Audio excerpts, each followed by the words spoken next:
We hear the first two quarters, hey, this isn't a technical recession, right? We heard Powell and his cronies say, look, don't worry about this. This is just an anomaly.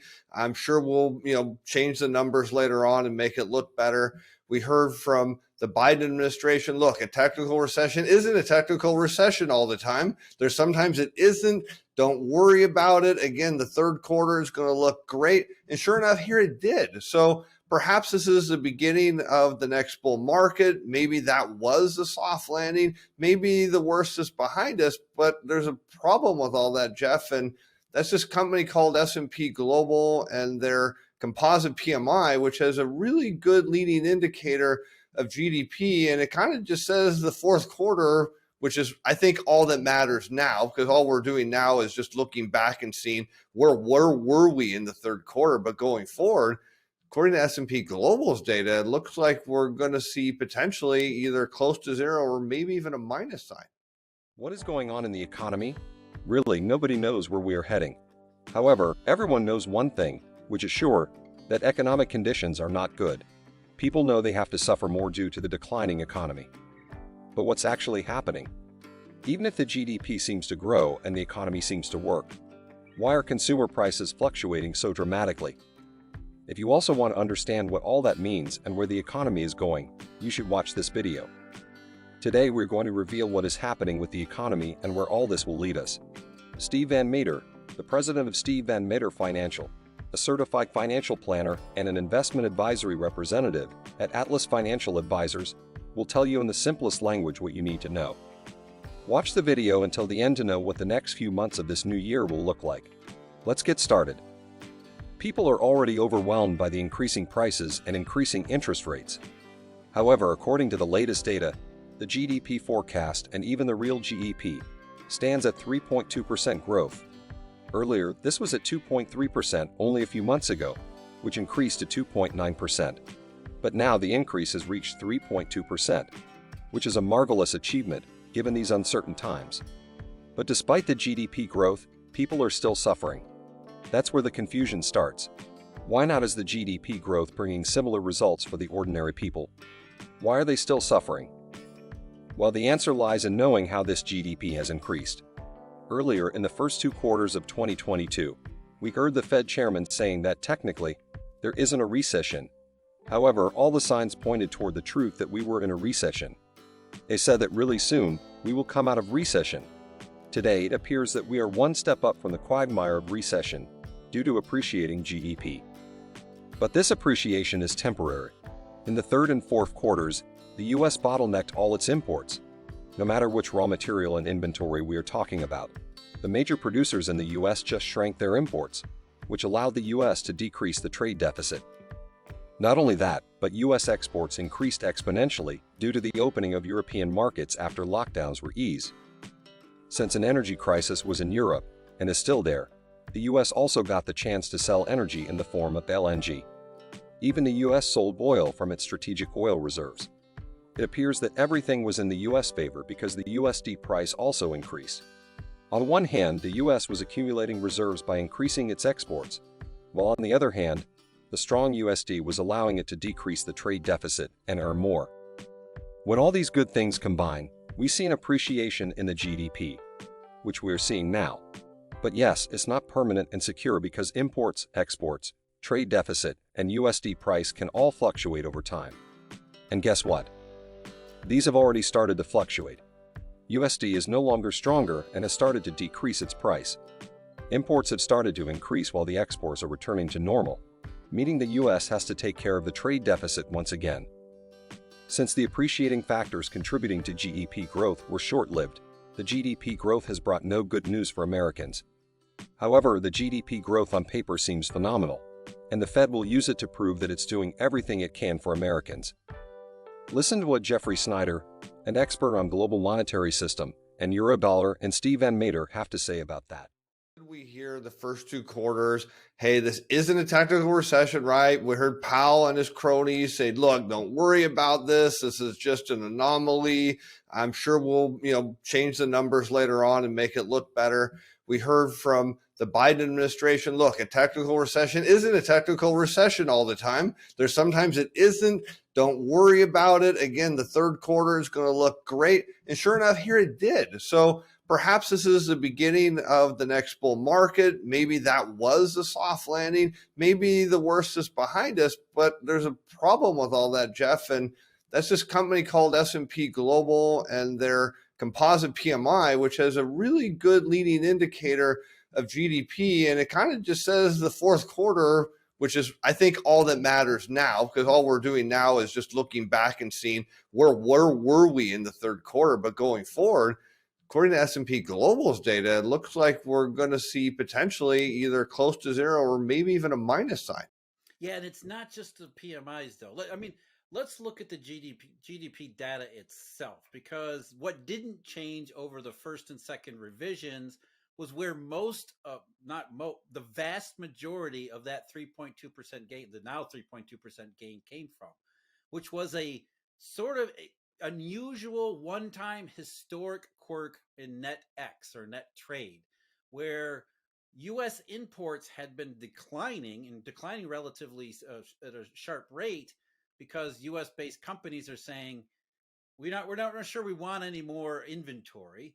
At the same time, though, a lot of places around the world, including Europe, just started to really reopen fully from the pandemic restrictions. So we had U.S. exports absolutely surge during the third quarter. At the same time, U.S. imports were declining, which contributed almost 3 points out of that 3.2% gain, which, Steve, I know you know this.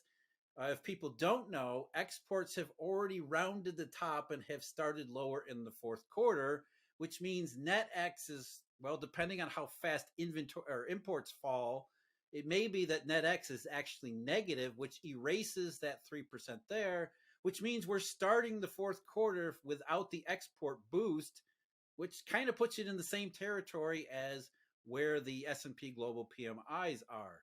So if we don't have the exports, then what else is there, Steve?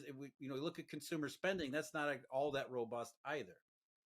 No, and we're hearing from a lot of companies. We just got a report from Nike just the other day saying, look, we're cutting back our new orders. We're going to pare down our inventory. We just heard from FedEx, a great bellwether of where things are going.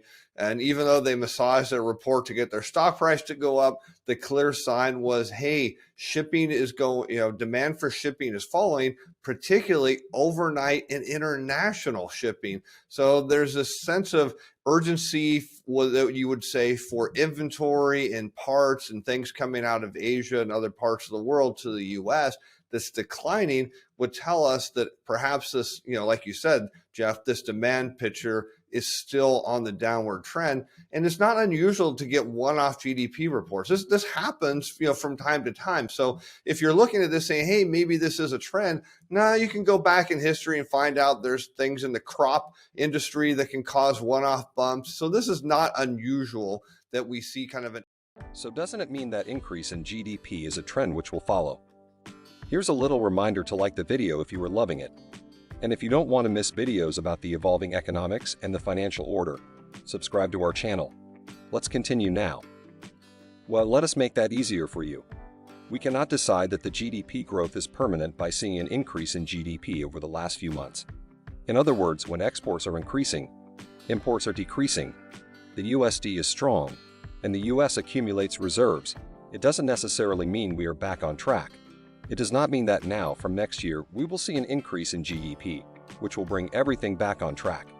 A sudden appreciation in the factors that improves GDP can never ensure that the spillover effect will reach the citizens. That's what happened in the Great Recession of 2008 when GDP went down. However, it made a comeback. The GDP growth reached almost 3%, and then it came down and declined continuously. To understand better how GDP performs, you should consider this more like heartbeats, where you can see high spikes, but then there are lower spikes as well. With time, the frequency of higher spikes decreases while the lower spikes become more deep, until the heartbeat stops completely.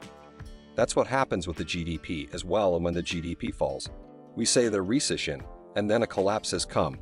In the dot-com recession of 2001, the same happened where the GDP grew, came down, grew again, and then came down.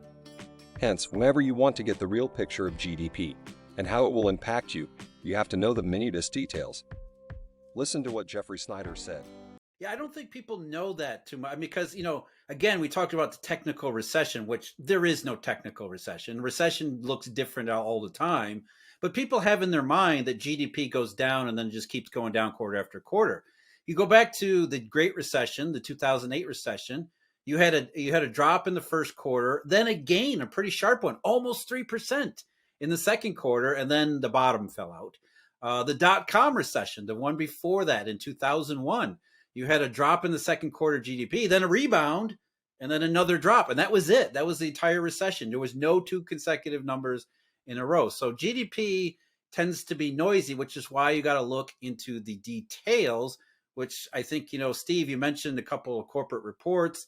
Not only did they say the macroeconomic conditions are weakening, they also said, which I know perked up your ears as well as mine, we need to accelerate our cost-cutting programs to get ahead of this macroeconomic deterioration, right? So it's not just business is looking a little bit weaker. Business is looking a lot weaker to the point that we're reasonably sure we need to control our costs to get ahead of it, which you and I both know what that means, and that means more layoffs. So is it good news or bad news? Well, this certainly is bad news because now, corporations and companies know that the future is going to be a lot tougher than 2022. Companies don't want to increase the cost of production, and that's why various companies are talking about layoffs. Most people don't own businesses, rather they work for somebody else who runs a business. Whenever we see a hit on the economy, companies feel a need to cut down their costs, and this happens by getting rid of their employees. In other words, now if you are employed, perhaps you should think about your job. Companies know that the fastest way to cut costs is by layoffs, which give them instant reliefs. At this point, inflation has started to come down, but companies have their products that were produced by using expensive raw materials. To have their profit margin secure, they cannot increase the prices of goods artificially because that will lower the demands. Thus, they are left with only one option, that is to get rid of their employees. Listen to what Steve Van Meter said.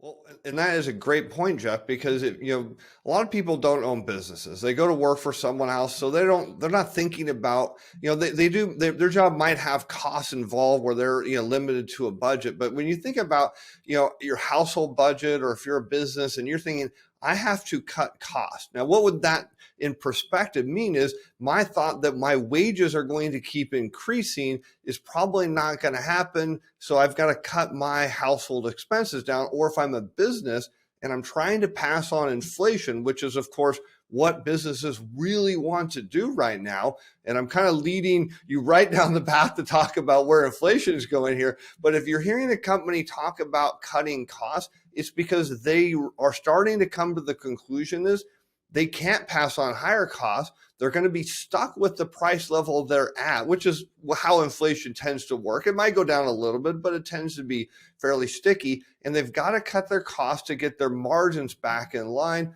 Of course, as you mentioned, Jeff, payrolls is the fastest way to cut a lot of people off. But I'm kind of throwing you a softball here because inflation is not heading higher. In conclusion, despite growth in GDP and decreasing goods prices, the households won't get any benefit anytime soon. The reason is simple. The growth in GDP was temporary, as happened in the past during recessions. Furthermore, the decreasing goods prices doesn't mean inflation is over and households will at least get some relief.